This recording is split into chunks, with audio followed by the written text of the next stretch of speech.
మహారాష్ట్రలో అసెంబ్లీ ఎన్నికలలో భారతీయ జనతా పార్టీ ఘన విజయం సాధించిన సందర్భంగా నిజాంపేట మండల కేంద్రంలో మండల బీజేపీ నాయకులు టపాకాయలు కాల్చి సంబరాలు జరుపుకున్నారు. ఈ సందర్భంగా మండల అధ్యక్షుడు చంద్రశేఖర్ మాట్లాడుతూ మహారాష్ట్ర ప్రజలు ఎలాంటి మోసాలకు లోను కాకుండా భారతీయ జనతా పార్టీకి ఓటు వేసి అత్యంత భారీ మెజారిటీతో ఘన విజయం సాధించి అసెంబ్లీ స్థానాలు గెలవడం గర్వించదగ్గ విషయమని అన్నారు. ఇది తెలంగాణలో కాంగ్రెస్ ప్రభుత్వానికి చెంపపెట్టుగా పనిచేస్తుందని, ఇప్పటికైనా ఈ కాంగ్రెస్ ప్రభుత్వం ప్రజలను మోసం చేయాలని చూస్తే భారతదేశ ప్రజలు బుద్ధి చెప్తారన్నారు. దేశంలో ప్రజల కోసం అనేక పథకాలు అమలు చేస్తూ ముందంజలో మోడీ ప్రభుత్వమే ఉందని కొనియాడారు. ఈ కార్యక్రమంలో మండల ప్రధాన కార్యదర్శి మహంకాళి నరేష్, మండల ఉపాధ్యక్షుడు సిద్ధిరాం రెడ్డి, కిసాన్ మోర్చా జిల్లా ప్రధాన కార్యదర్శి ఆకుల రమేష్, నక్కా స్వామి, రేవుల కుమార్, మేకల రమేష్, సందీప్, గరుగుల సుధాకర్, అమర్, అభిషేక్, గేర్గంటి బాబు తదితరులు పాల్గొన్నారు. ఇవాళ మహారాష్ట్ర ఎన్నికలు ఫలితాలు విడుదలయ్యాయి.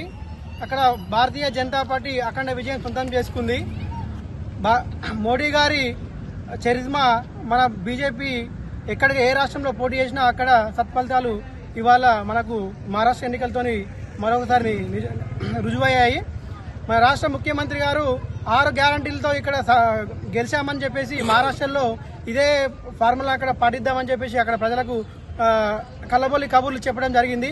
కూట్లే రాయి తీయనోడు ఏట్లా రాజేసినట్టు ఇక్కడ 6 గ్యారంటీలను అమలు చేయనోడు అక్కడ పోయి ప్రజలను నమ్మవరకే ప్రయత్నం చేసినా కానీ మన రేవంత్ రెడ్డి గారు ఎక్కడైతే ప్రచారం చేసిరో అక్కడ ఒక్క సీటు కూడా గెలవకపోవడం భారతీయ జనతా పార్టీకి మంచి మైలేజ్ ఇచ్చింది.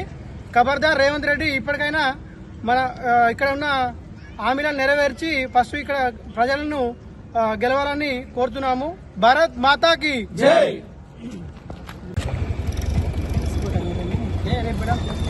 భారత్ మాతాకి జై. భారత్ మాతాకి జై. జై బీజేపీ. జై బీజేపీ.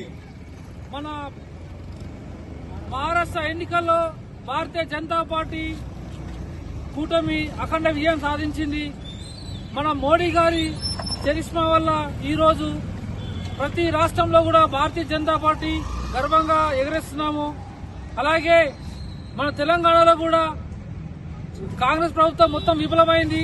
దీనికి కూడా దగ్గర కాంగ్రెస్ ప్రభుత్వానికి కూడా మన తెలంగాణలో కూడా భారతీయ జనతా పార్టీ త్వరలో కూడా జెండా ఎగరేస్తుందని చెప్పి అంటున్నాము. అలాగే మన భారతదేశం మొత్తం కూడా కాషాయమయం కావాలని కోరుకుంటున్నాము.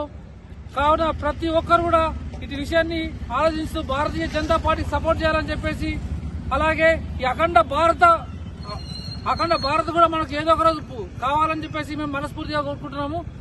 భారత్ మాతాకి జై.